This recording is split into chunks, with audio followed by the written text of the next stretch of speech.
Okay, I hope everyone can hear me. Thank you very much for the invitation to speak today. It's been an incredible panels. The panels earlier today and the speakers today have just been incredible. So it's definitely hard coming up the back end of the program to hopefully keep your interest. So today I want to talk to you about a very high-level overview, if I can, of cannabis and the endocannabinoid system, and what we think is quite exciting and emerging research when it comes to endometriosis, particularly in pain and symptom comorbidity.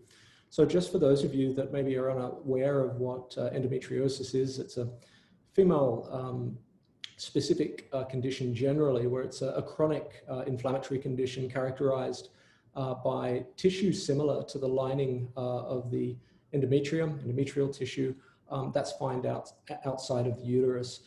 It's very commonly can cause, obviously, quite serious pain, chronic pelvic pain, gastrointestinal symptoms, nausea and vomiting, very, very close correlation with poor mental health and others. So I hope to go through this with you today. Hopefully technology all going well. There we go. So there's just a list of my disclosures. And for those of you who aren't familiar with what us pharmacognosists do, I certainly promise you it's not a made up word. We're kind of the distant cousin twice removed from Paul Maver and pharmacists and pharmacologists. So we basically study drugs that come from plants and medicinal fungi, for example, and other natural sources. There at NICM, where I'm a Health Research Institute research fellow there, and Professor Jerome Saris, who you would have heard earlier in the psychiatric panels, also a member there, along with being a member of the Australian Medicinal Cannabis Research and Education Collaboration, which I coordinate. So without further ado, let's just get started with some background. So interestingly, of course, is that medicinal cannabis we've known has been around for quite some time, but when it comes to female reproductive complaints, it's quite interesting to see that it's documented with some of the earliest evidence that we have. So this idea again has been promulgated today that cannabis is not necessarily a new medicine, it's just being reintroduced to the medical armamentarium after 80 years of prohibition. And as I said, 2800 BC there from the Shendong Pensao Qing, we can see that cannabis was actually mentioned as a treatment for female reproductive system, also senility and other things. We have Shemshemet, which was the term noted to cannabis being used in per vagina for infections back in 1550 BC. And then going all the way through to being used for nostalgia, breast swelling. Particularly in the 19th century, we start to see that it was used in the USP, United States Pharmacopoeia, for uterine contraction and labor. And one thing I found really interesting, apart from it being used for endometriosis back in 1851, was that it was useful in dysmenorrhea or period pain, and that was published in the Lancet back in 1890, so over 130 years ago. So cannabis at this time was basically used in over 100 patent medicines across the USA in the 19th century. But of course, we all know that that would soon come to a bit of a crash and with the implementation of prohibition. But despite that cannabis prohibition, I think it is important to say in the 1930s that research was still actually bubbling away in the background. So not that I've had the opportunity, unfortunately, because of meetings, to see every talk today, but I'm not sure entirely how much has been discussed from a educational point of view. So I'll only just touch on this very quickly, but the reason I wanted to touch on the endocannabinoid system is simply because we are starting to find out quite a bit when it comes to the female reproductive system and how involved and entwined the endocannabinoid system is with this. And of course, we'd know nothing about this very vast and extensive neuromodulatory system unless it was for the research that was done, particularly in Israel, around cannabis. And because of this anatomical distribution of the endocannabinoid system throughout the brain, spinal cord, the enteric and peripheral nervous systems, it plays a very important, if not pivotal role in regulating a broad list of different physiological processes, including regulation of stress and emotions, digestion, nociception, pain, of course, cardiovascular, immune, and respiratory functions, reproduction, memory, movement, metabolism, appetite regulation, and sleep-wake cycles. And all of this, of course, is growing, and we're learning as we go, as more information becomes available. And this, as you know, is how recent the evidence is that has come to light with the ECS, which may be why we don't see a great deal of it still being uptaken in various medical curriculums, at least in Australia at this time. Only in 1964 that we first elucidated THC, or Delta-9 THC, and all the way through to the identification of the receptors and also those of the endocannabinoids. So that research translation sometimes, of course, into education and practice is regrettably glacially slow. So it's great to see that a lot of the speakers that I've had the pleasure of listening to over many years are continuing with their education via different programs and delivery systems. So whilst, you know, we could talk about the endocannabinoid system for an entire day, if not longer, and I just, to have a very brief overview for those that maybe aren't as familiar, was just that we basically have the endocannabinoid system comprised of three components. We have the G protein coupled receptors, the cannabinoid receptors, the CB1 and CB2, obviously distributed throughout the various organs and tissues, of which, of course, the female reproductive tissue is a predominant target. We have the endogenous ligands, essentially your endocannabinoids, those that we produce inside, particularly anandamide and 2-AG, or 2-arachidonyl glycerol. And we produce these. These interact with those G protein coupled receptors and others, not just of the GPCR family. And then we've got the enzymes that are actually involved in the degradation or the synthesis of those endocannabinoids. And obviously changes to any of these three can have significant impact on the endocannabinoid tone, all the way through to the way that different clinical indications or medical conditions can be impacted or the patient can have impacted. So on this particular slide is just going into a little bit more detail on the CB1 and CB2 receptors. So obviously we know the CB1 receptors are found throughout the central nervous system, but obviously too in other areas, the testes and heart, but of particular interest for my talk is the ovaries and the endometrium. So of course they're quite high in the concentrations, at least in the cerebral cortex and your hippocampus, basal ganglia, and cerebellum. And the interesting thing I find is too is that CB1 activation inhibits that neurotransmitter release of your NTs like GABA, glutamate, acetylcholine, serotonin, dopamine, D-aspartate, and noradrenaline at both the excitatory and the inhibitory synapses. Obviously, the CB2 receptor, quite different, is located in the peripheral tissues, particularly the immune cells and tissues of the immune system. Doesn't generally have that intoxicating noted effect that we see with the CB1 mimetics, but does contribute to local analgesic effects. And what I found really interesting through research, the topic particularly of CB2, because it is quite relevant to endometriosis, is that it demonstrates obviously important neuroprotective and anti-inflammatory activities, particularly those anti-inflammatory activities being quite important with endometriosis. Now, let's have a look specifically at the ECS involvement in the female reproductive system, and this might be new to some of you. So research is now showing that the cannabinoid receptor distribution in the female reproductive system is quite high, with the hypothalamic pituitary ovarian axis being engaged in crosstalk with the ECS, as you can see here. So the other interesting thing too is that the ECS has actually been shown to influence things like uterine desidualization, embryo transport, oocyte maturation, the modulation of pain, and then looking at some of the highest levels of anandamide actually being found. Again, our endogenous endocannabinoid is actually found outside of the CNS, and that location is in the female reproductive tissues.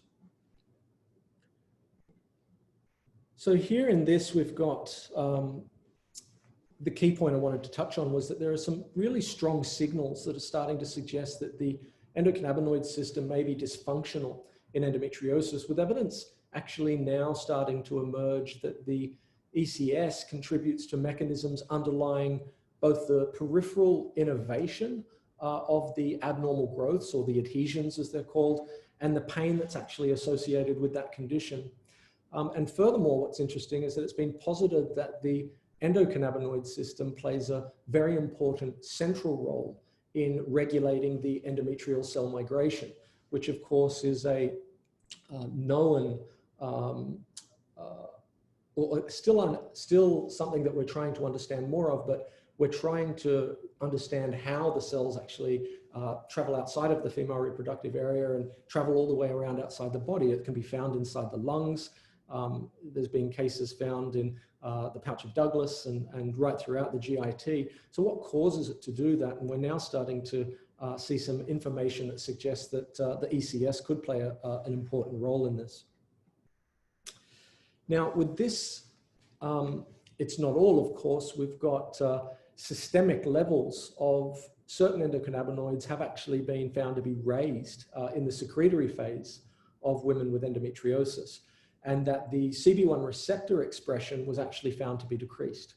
So interestingly, the endo patients with moderate to severe dysmenorrhea or period pain and dyspareunia, which is just a medical term for painful sex, actually showed quite high levels of the endocannabinoids anandamide and palmitoyl-ethanolamine, or PAA. And these were, again, than those that had lower pain. So this is redolent in a way of a feedback system, and more research is being done on the endocannabinoids with endo at the moment. Now, specific to pain, this paper was published by Bourziz and colleagues back in 2017. And it actually just gives you a very brief outline of all of the areas, both central and peripheral, that the endocannabinoid system could potentially modify and influence, including directly in obviously the inflammatory model, the neuropathic pain, as well as the cyclic dependent factors via the hypothalamic pituitary ovarian axis, and that interactivity that it can have, and working as well on the very well described psychological effects of pain. Now here, as we know, of course, what's all this got to do with cannabis? Well, THC and CBD, as you're well aware, are two of over, I think we're up to almost 150 now, cannabinoids characterized in cannabis. But the main cannabinoids that cannabis medicines are standardized to currently.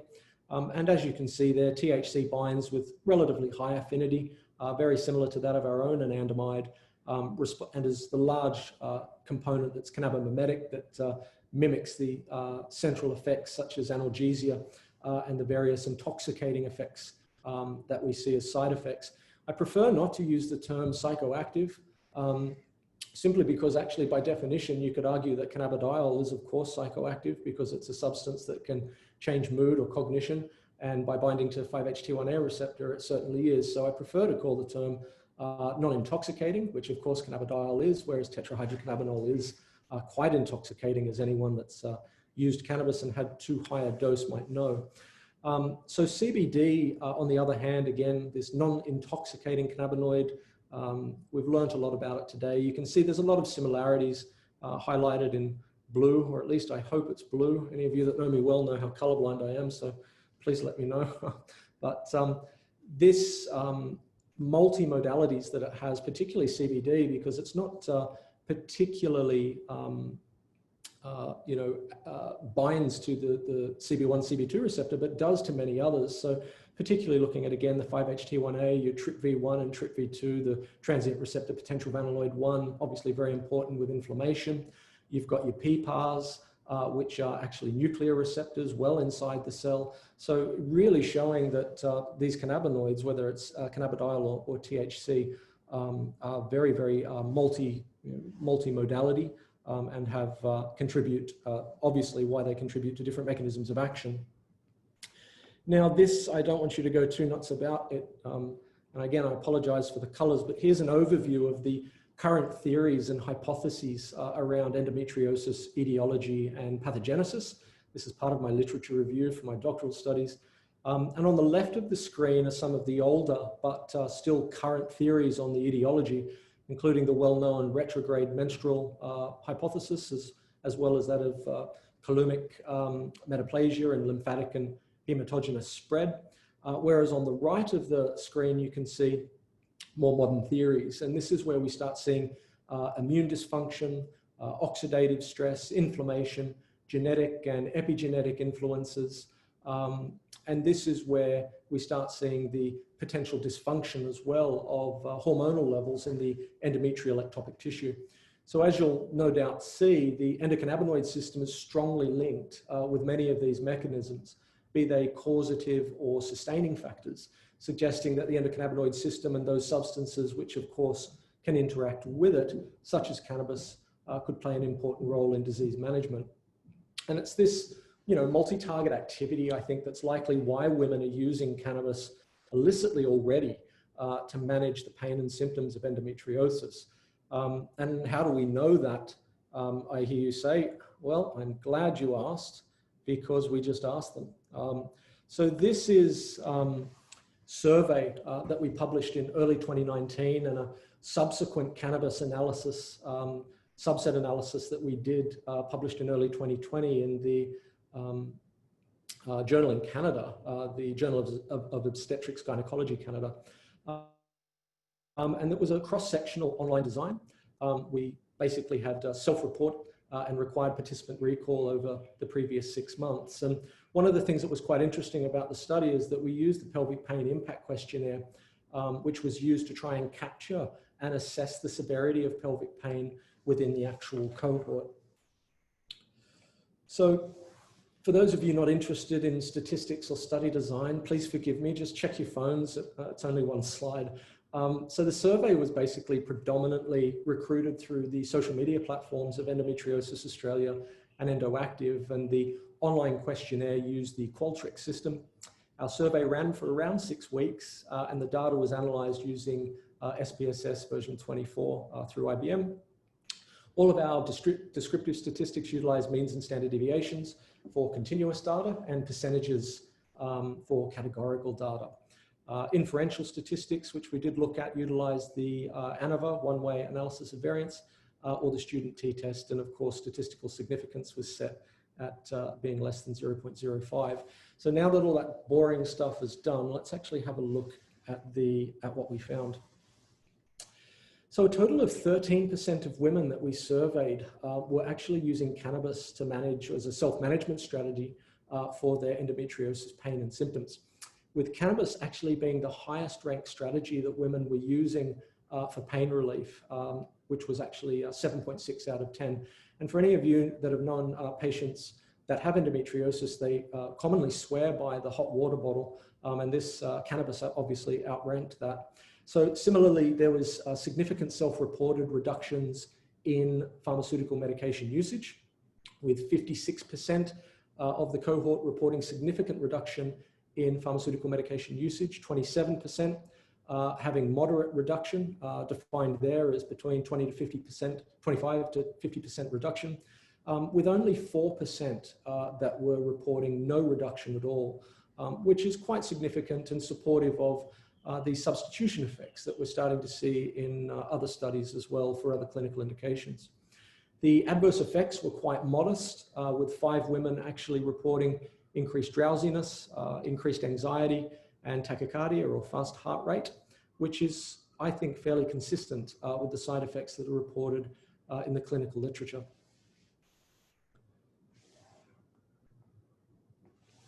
So here, the cannabis using cohort showed significant to moderate improvement in comorbidities such as anxiety and depression, nausea and vomiting, which is quite common in the endo population, as well as GIT disturbance.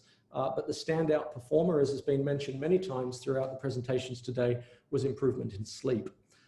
So considering that this was a self-reported data utilizing illicit cannabis that has no standardization and is not quality assured, this is rather significant and certainly begs the question, what might be possible with highly standardized and quality assured products for reproducible results. So interesting, when we analyze the dosage forms being utilized, smoking or inhaled form was by far the most prevalent dosage form of administration that was used by women, with oral use only representing about 12%.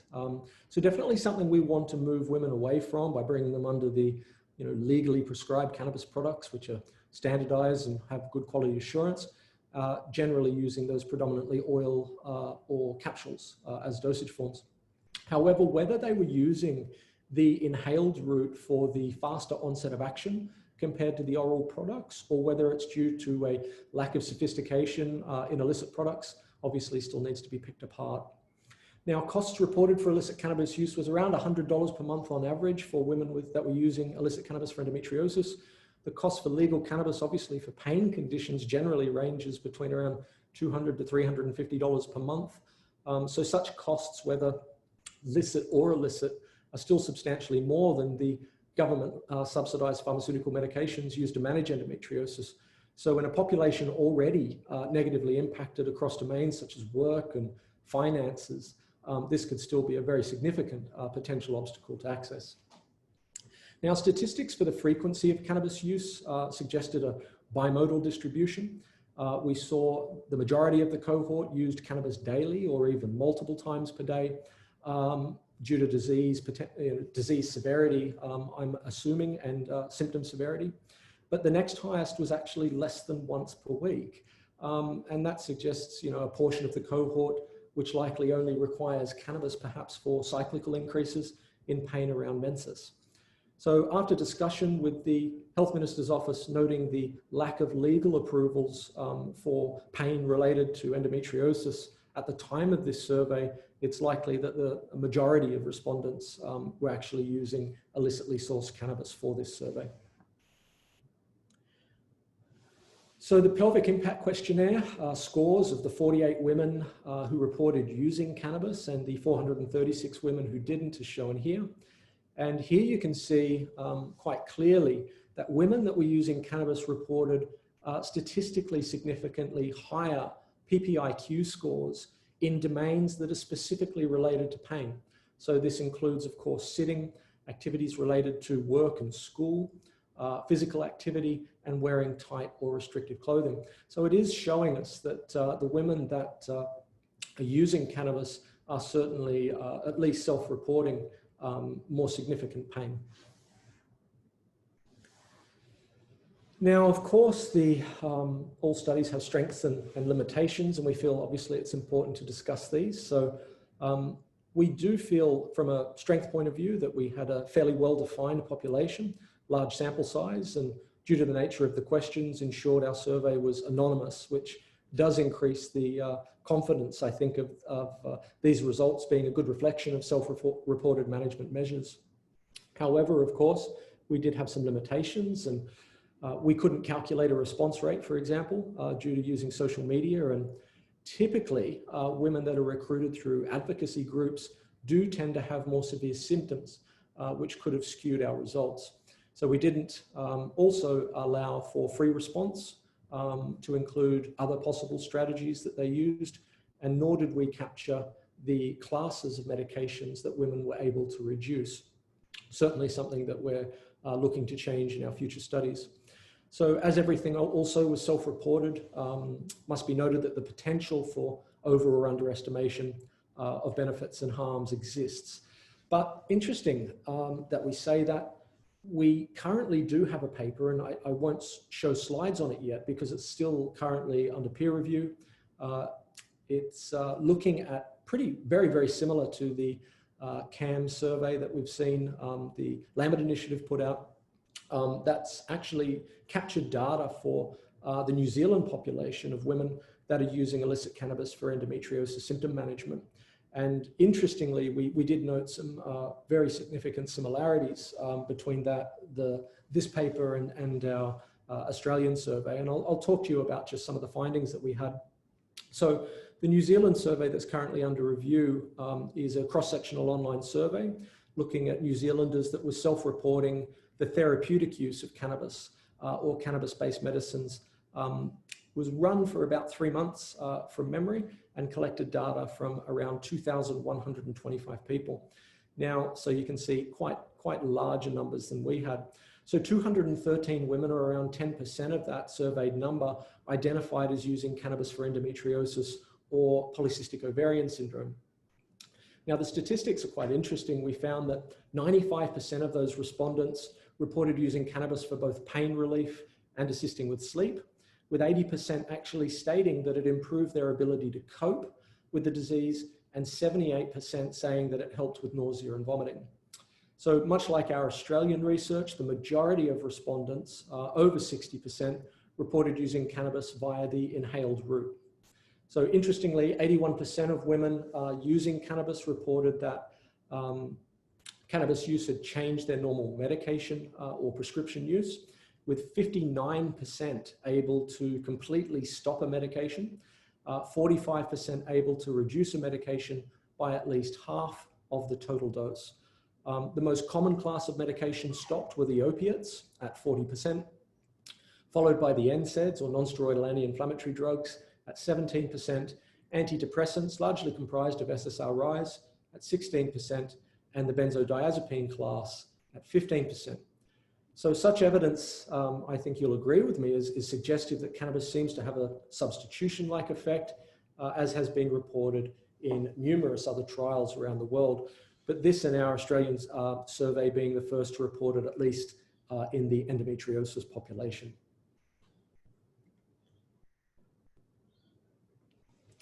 So just bringing the talk to a close, and happy to take questions. Where to from here? So there's certainly still lots to do. My current project is running a phase 2 safety and tolerability study with secondary effectiveness and quality of life capture, but that's only going to be a 12-week RCT and a fixed formulation. So as you can see from this slide, there are numerous other clinical and benchtop projects that need funding and research in this evolving space.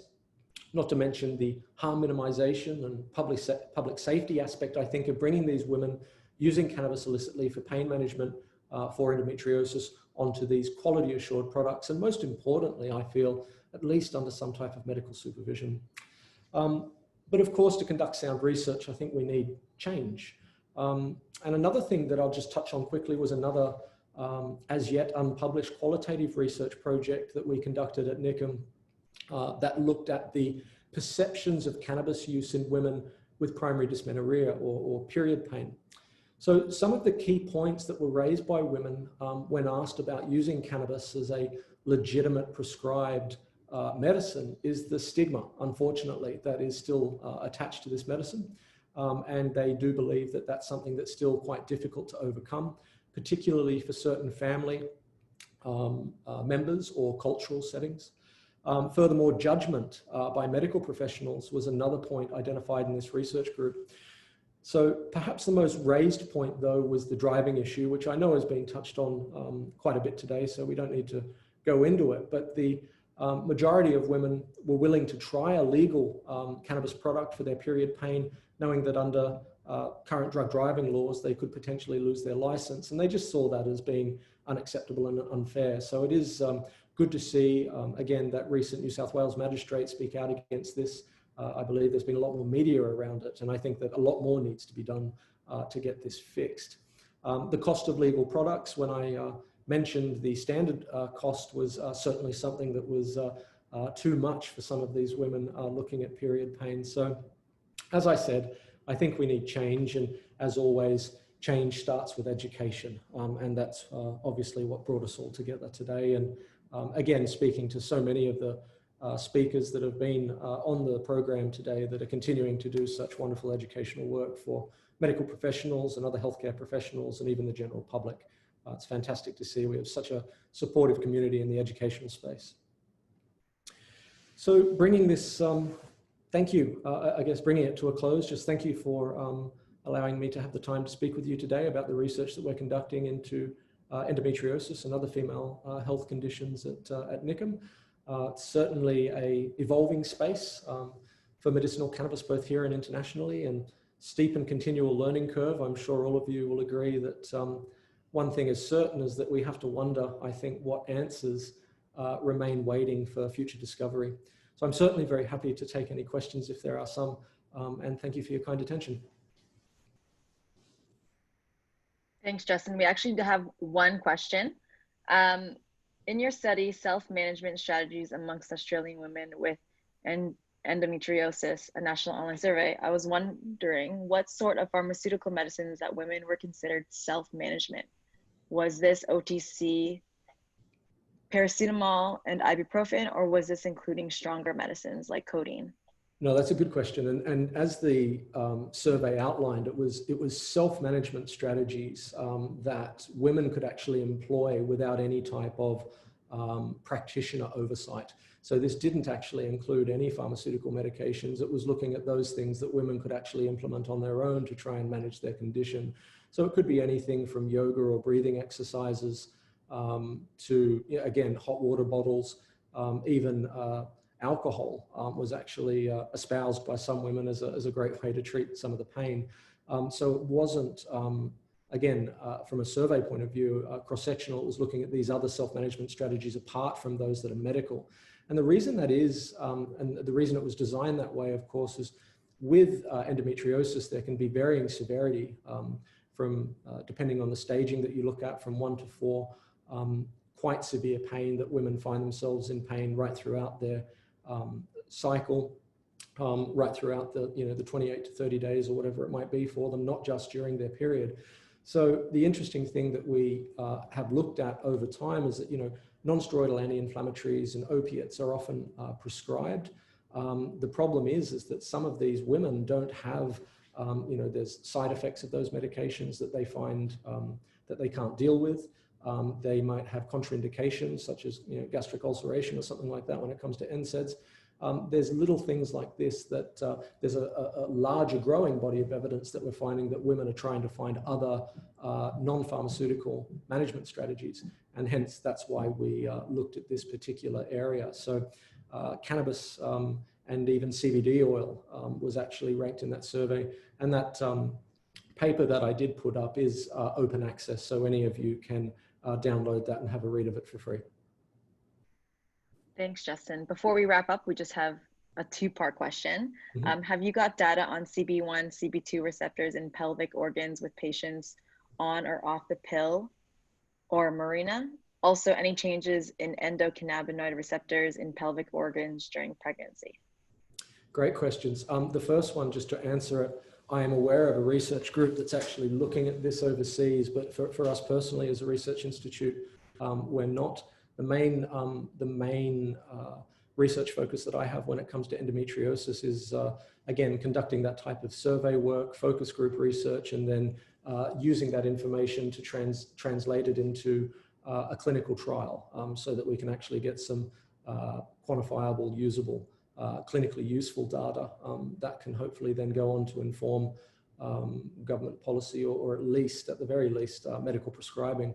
Because I know that there are a lot of doctors out there, I speak to them quite regularly, that are prescribing with success medicinal cannabis for endometriosis. So it'd just be nice to get a little bit more solid information. When it comes to the second part of that question, looking at the female reproductive, the cannabinoid receptors and that type of expression when it comes to pregnancy and those types of things. Again, there is some very preliminary evidence that I'm aware of, I believe, from Spain and a research group over there. But again, it's such a new area. And that's the thing that we're finding is my literature review, I can assure you, didn't take very long, simply because there hasn't been anything done. There's no clinical evidence for medicinal cannabis in endometriosis. And so when it comes to those broader topics that you're examining in throughout the female reproductive tissues and organs, we're still got a lot of catching up to do. But thankfully, there are some great research institutes and teams overseas that are looking at that. And yeah, it's constantly on my feed to see when that pops in, but I haven't seen a lot emerging in that area at the moment.